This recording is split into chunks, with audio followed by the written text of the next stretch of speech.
Welcome to Morning Brew with the homeowners, where I answer all the homeowners' questions. Today, question comes from Connecticut. If I can only speak this morning. Hi Dmitry, this is Mina. I recently stumbled upon your new YouTube series. Congrats, by the way. I recently got my roof done before Christmas in Connecticut, and it was brutally cold when a roofer wanted to do the work. They finished a 2,500 square feet roof in 1.5 days. Entire project seemed rushed and left many damages on the house, included scratched windows and tar on house and patio. Recently, a shingle certainteed flew off.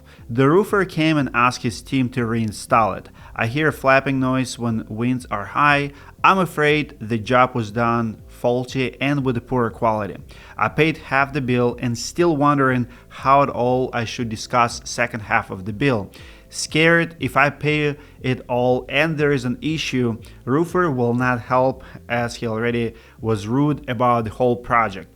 Thank you for taking the time and provide advice to confused and new to this world homeowners like myself. First thing first, let me unravel. There's quite a few things here. Number one, what you're experiencing is very, very common in the roofing industry.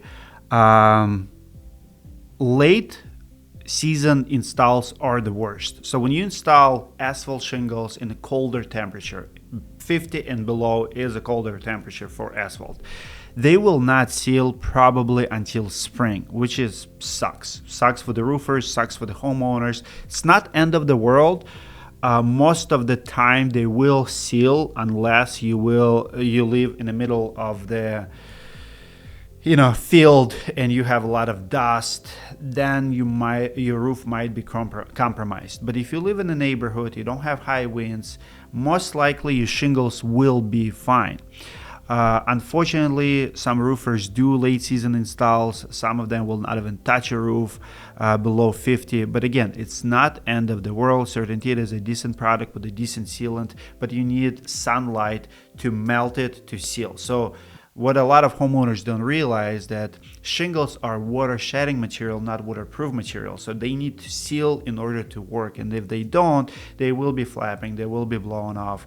I have one roof that I installed back in 2015 and it was 49 degrees that day. We have 8 blow-offs, keep coming back, and manufacturer, keep coming back. I mean, the shingles were not sealing.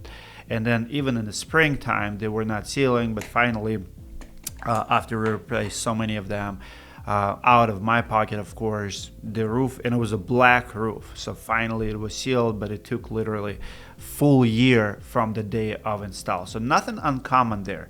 Let me do a few more things here. So you're saying that you feel that you heard a flapping noise and winds are high. You're afraid the job is done faulty and with a poor quality. And you also said that job took 1.5 days for 2,500 square feet, which is pretty common. 1.5 days, it doesn't mean that they rushed. That's what it takes. Average 20 square house does take it a day.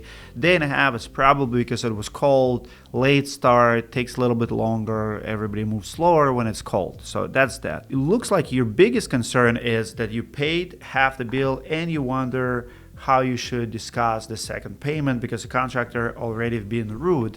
And I would say, contractor should not be rude at all, but I understand the contractor. He's going in the winter season and he's going to be very slow. His cash is probably getting tight. So here's my advice to the homeowners and also to the contractors.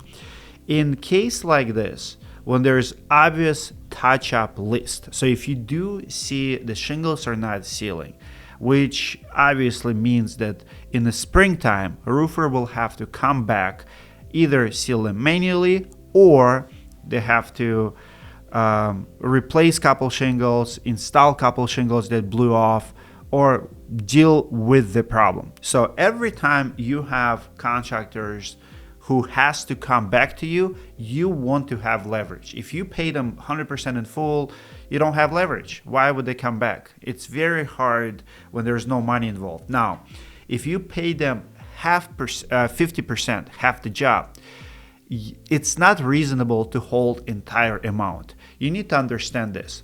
When you pay, when you hire a contractor, let's say for $20,000, 1/3 of it, about 35, maybe even 40%, it goes to materials, right? Contractors have overhead, they have labor bills, all of that stuff. So 1/3 immediately is a bill to the supplier. And usually we order it week before. So, we order it, we start the project, couple weeks later, the bill is due. So, net 30 is typical.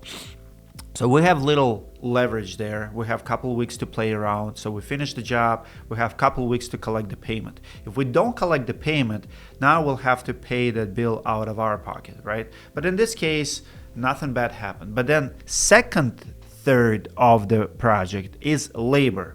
So if this contractor finished the job, he owes already 1/3 for the materials, 1/3 for the labor, and last 1/3, it's not clear profit. It's your overhead. So it's your bills, it's your trucks, and bills never stop. Contractors have the biggest bills in business. I mean, our overhead is crazy. Our insurance cost, our building cost. So that's the last 30% of the project. So if he finished the job, that crew that did the work already knocking at his door, they want to get paid. So he has little leverage. He doesn't need everything, but he's probably stressed, and he in his mind, he did everything. He knows he needs to come back to do some touch-ups and repairs, but if you not paying him entire 50%, it's not gonna go well. If he's reasonable and nice guy, he's going to be nice about it. But if he's desperate and on the root side, he's probably going to start showing temper. His character will show up, and he's probably going to say things he might regret later. My recommendation to all the homeowners out there, if you have a touch-up list and you still owe half of the project, negotiate the payment minus 5 to 10% from the final amount. If we're talking about touch-ups, I'm not talking about job is completely wrong done and obviously that we have to start over, hire another contractor to fix mistakes, right? But if it's a painting job, it could be a few dents here and there. It's a flooring job, maybe they didn't do some trash holes or some shoe molding here and there. If it's a tile job, maybe grout is messy in few corners, right? So if it's a touch-up item, I found that 5% is very reasonable amount. In this case, if you have $20,000 project, 5% will be $1,000. Maybe you think it's not enough, so do 10%, $2,000. He will come back for $2,000, and if he doesn't, you keep the money. It's very, very reasonable. I actually used to have in my contract that touch-up items, if I own touch-ups, in the case of touch-up dispute, homeowner cannot hold more than 5% from me. Very reasonable amount. I don't recommend paying in full because it's a contractor's job to complete the project. It's his liability. In this case, what he could do to finish the job properly, he could actually notify you ahead of time that, hey, we can hand seal your shingles because it's going to be cold. It's going to add to the project, so it'll be a little bit more money, a little bit more, costly, but at least at the end of the project, you don't have to deal with, hey, we'll come back later, because it can be done. It just cost more. So he could go that route. He didn't. He took a risk. Now it's not sealing. Now he has to come back. So he should not have expectations to get paid in full if the job is not done in full. So that's my take on it. If you're the contractor, comment below. Do you work in the wintertime? How late you take the jobs in the season if you're a roofer up north? I'm just curious. I know a lot of guys, draw the line like by temperature, 50, that's it. Anything below 50, I'm not doing it because they don't want to have problems like this. Overall, it's not end of the world. You have a good shingle. Certainteed has a great sealant. I have faith in Certainteed. So Certainteed is a good product. A roofer probably did a decent job. If all we're talking about sealing the shingles, few marks here and there, looks like he's not saying he's not gonna come back. He's coming back. He's fixing issues. It's probably too cold for him to even perform. So hold from him 5 to 10%. Pay him when he 100% complete. You will come off as very, very reasonable. And if you try to hold entire amount, in my opinion, it's just offensive. That contractor will be suffering. He will have to come up with his own money to pay his labor, to pay his materials, to pay his overhead. And it's just not good place to be, because desperate contractors do desperate things. I mean, we've seen people taking back their jobs. It's not legal. I don't support it, but the only explanation here is desperate people do take desperate measures. So if the contractor is not getting paid for bathroom remodel or concrete job, we've seen those clips. They literally will take sledgehammers and in a rage go remove it, like, okay, you're not paying me, I'm taking my work back. I mean, I don't support it. I don't think it's right. But what are you gonna do with a crazy person who thinks he's in the wrong? He's in the right and you're in the wrong. So treat your contractor with respect. In this case, I wish the best to the contractor. Mina, you can reach out to me. Let me know how it goes. If problems go away in the springtime, or maybe you're still gonna have problems in the wintertime. Also, one more thing about those winter installs. Sometimes, like I mentioned before, if you live in a sandy area next to the field, I know North and South Dakotas have this problem because there's a lot of big openings and the winters are harsh and there's a lot of sand. Think about tape, like a scotch tape. If you open that tape and you go outside with like on a field in a windy weather and you keep it open for an hour, it's not gonna stick anymore because the dust will just collect under. So the same problem with asphalt shingles. If you install them in the wintertime and it's super windy, that granule sand, which is actually already present on your shingles, the components, the particles in the air, the dust, the snow, right?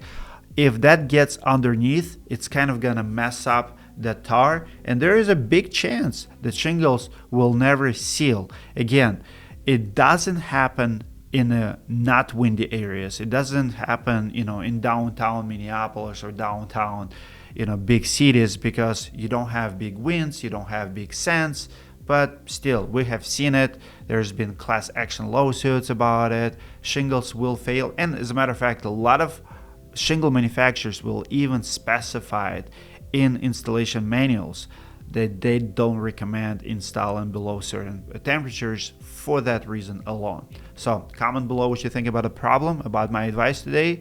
And if you have a question for me, if you're the homeowner, you can text me. My number is on the screen, 612-558-4881. I love talking to the homeowners. I love settling disputes with the contractors and giving advice about materials, about projects. It doesn't have to be roofing related. Any homeowner project is welcome on this show. See you in the next video.